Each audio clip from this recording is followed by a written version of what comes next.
To pair your phone for the first time, make sure that you have Bluetooth activated.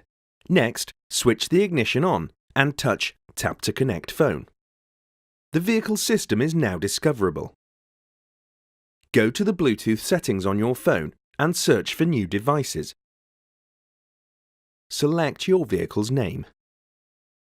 A passkey may be generated for certain phone models, and a confirmation message will appear on your phone and the vehicle's touchscreen.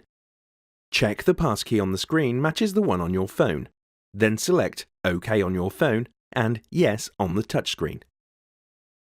If pairing is successful, your phone's name will be displayed.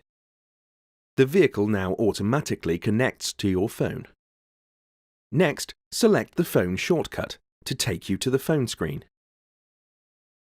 Once your phone is paired and connected, a message may appear on the phone asking if you want to download the phone's contacts to the vehicle.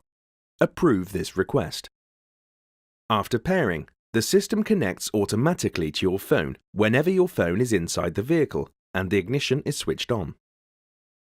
To pair an additional phone or to change to another paired phone, touch Options. Touch Pair a new device or select from the list of paired phones.